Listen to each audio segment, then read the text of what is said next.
Yo, j'espère que tu vas bien. Aujourd'hui on se retrouve pour une nouvelle vidéo dans laquelle on va voir des pays qui pourraient disparaître. Et oui, certaines nations sont tellement divisées qu'elles risquent carrément de se séparer en plusieurs morceaux. On va plonger ensemble dans l'histoire de 3 pays, la Bosnie, le Yémen et la Belgique. Alors, pourquoi ces pays pourraient bientôt ne plus apparaître sur la carte, c'est ce qu'on va découvrir, alors installe-toi confortablement et on est parti. On va commencer avec le premier pays qui est la Bosnie-Herzégovine. La Bosnie est un pays d'Europe du Sud et plus particulièrement des Balkans. D'une superficie de 51 000 km², le pays fait la taille d'une région comme la Bourgogne-Franche-Comté. Le pays est peuplé par 3,21 millions d'habitants, la capitale est Sarajevo et les langues officielles sont le bosnien, le croate et le serbe. La Bosnie a un fonctionnement très complexe, en effet elle est dirigée par un triumvirat, c'est-à-dire 3 personnes. On a Zelika Zvijanović, Zeljko Komšić et Denis Becirović. Ces 3 personnes font partie d'une communauté différente, les Croates, les Serbes et les Bosniaques. Il existe un haut représentant international chargé de faire respecter les accords de Dayton de 1995. Il s'agit de Christian Schmidt depuis le 1er août 2021. Mais alors, pourquoi ce poste existe? Eh bien, tu comprendras tout ça un petit peu après. La Bosnie-Herzégovine est un pays multiethnique. En effet, la nation bosniaque ne représente pas la totalité de la population. On retrouve une grande communauté serbe et une communauté croate. La cohabitation entre ces différentes ethnies n'est pas simple, au contraire. Les chiffres les plus récents que nous avons datent de 2013. Il y aurait 50% de la population d'origine bosniaque, 30% d'origine serbe et 15% d'origine croate. Ces peuples ont également des religions différentes. Les bosniaques sont majoritairement musulmans, les croates sont de leur côté catholiques tandis que les serbes sont orthodoxes. Ces différences ont provoqué des divisions entre les peuples. Cette division a eu des conséquences sur l'organisation du pays. En effet, la Bosnie-Herzégovine est divisée en 2 entités principales. La Fédération de Bosnie et Herzégovine est majoritairement bosniaque et croate. La République serbe de Bosnie est majoritairement croate comme son nom l'indique. Les Croates et les Serbes sont séparés pour éviter tout nouveau débordement. Cette division administrative est le reflet des tensions qui ont eu lieu dans les années 90 et c'est ce qu'on va voir dès maintenant. Pour comprendre la division de la Bosnie, il faut parler de son histoire. Au Moyen-Âge, la Bosnie était un royaume indépendant, cependant les Ottomans vont s'en emparer au XVe siècle. Certains se sont convertis à l'islam, tandis que d'autres sont restés chrétiens, orthodoxes ou catholiques. On assiste alors à la création du peuple bosniaque. Les catholiques correspondent aux Croates et les orthodoxes aux Serbes. La Bosnie est restée sous domination ottomane jusqu'en 1878. En 1878, les Austro-Hongrois prennent le contrôle de la Bosnie. Bien que le territoire reste officiellement ottoman sur le papier, il est contrôlé par les Autrichiens. Il est annexé officiellement en 1908. La Première Guerre mondiale met fin à l'empire austro-hongrois, ce qui mène à la création du royaume des Serbes, Croates et Slovènes, auquel la Bosnie est intégrée. De 1918 jusqu'aux années 80, les dirigeants yougoslaves s'efforcent d'effacer toute trace de la Bosnie.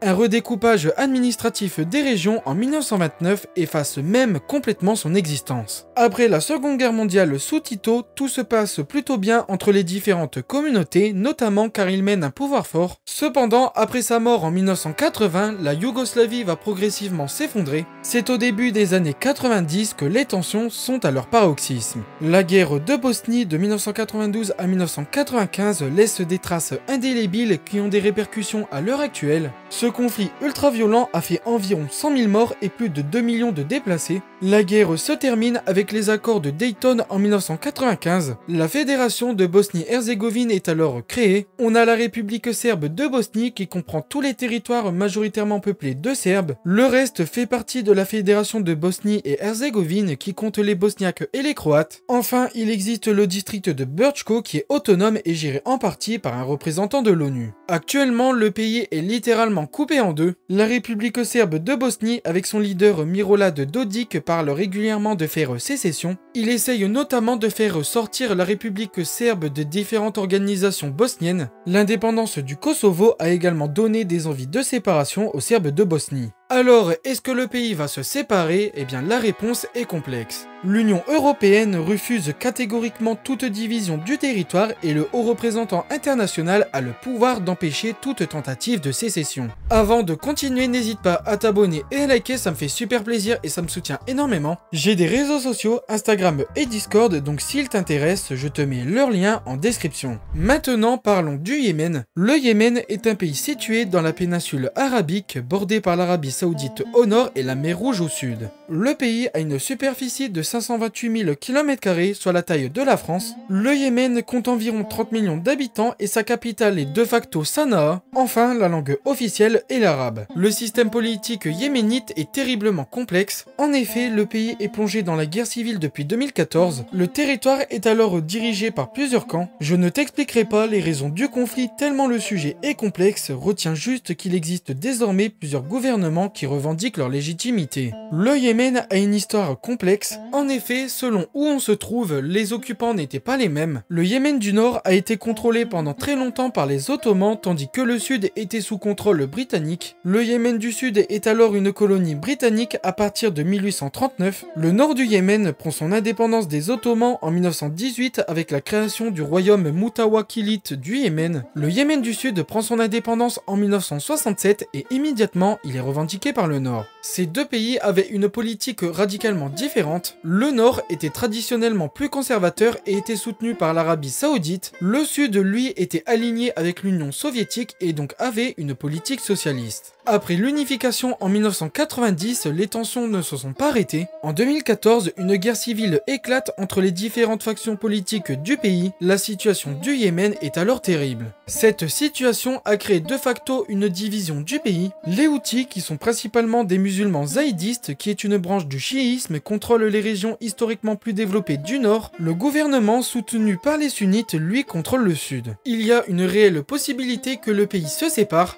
Il existe de profondes différences idéologiques, religieuses et politiques entre les régions. La guerre civile n'a fait qu'accentuer le fossé entre le nord et le sud. Cependant, le scénario qui se dessine ressemble plutôt à celui de la Somalie, c'est-à-dire un état failli où les gouvernements ne contrôlent plus grand-chose avec une population décimée et en très grande difficulté. Pour le dernier pays, parlons de la Belgique. La Belgique est un pays d'Europe de l'Ouest situé entre la France, les Pays-Bas et l'Allemagne. Le pays a une superficie de 30 000 km², soit la taille de la région Normandie. Le pays compte 11,8 millions d'habitants, la capitale est Bruxelles et les langues officielles sont le néerlandais, le français et l'allemand. Le pays est une monarchie constitutionnelle parlementaire fédérale. Le roi est Philippe depuis le 21 juillet 2013. Le premier ministre est Bart De Wever depuis le 3 février 2025. Le fonctionnement de la Belgique est complexe, comme à peu près tous les pays de cette vidéo j'ai envie de dire. En effet, il existe 6 gouvernements différents, oui. Ces gouvernements se sont basés sur des critères linguistiques et culturels. Il existe 2 communautés principales, les flamands néerlandophones au nord qu'on appelle la Flandre et les wallons francophones au sud qu'on appelle la Wallonie.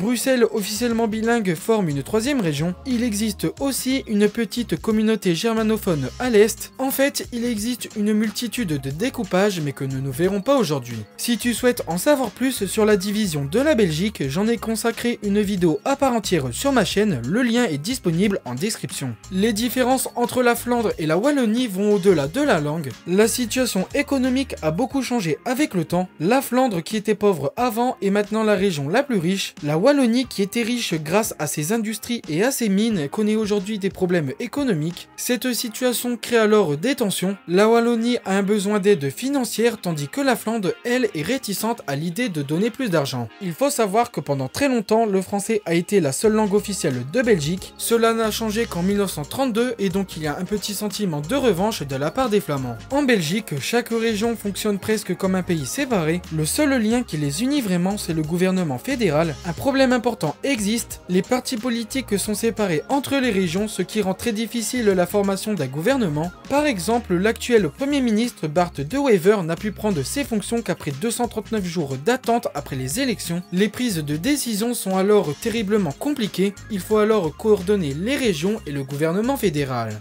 En réalité, c'est peu probable que la Belgique se sépare. Il y a bien des partis flamands comme le N-VA et le Vlaams-Belang qui veulent l'indépendance de la Flandre. Ces partis ont du succès aux élections, mais les sondages montrent que seulement 10% de leurs électeurs veulent vraiment une séparation. La plupart des gens votent pour eux, mais pour d'autres raisons. Il existe 2 gros obstacles à la séparation. D'abord, Bruxelles est la capitale de l'Union européenne, ce qui rend une division du pays très compliquée. Ensuite, comme Bruxelles est une région bilingue, personne n'arriverait à se mettre d'accord sur la façon dont il faudrait la partager. Et bien voilà, j'espère que cette vidéo t'aura plu. Sur ce, tu peux aller voir cette vidéo dans laquelle je te présente 6 pays qui pourraient se réunir. N'hésite pas à t'abonner, à liker, ça me fait super plaisir et ça me soutient. Sur ce, je te laisse.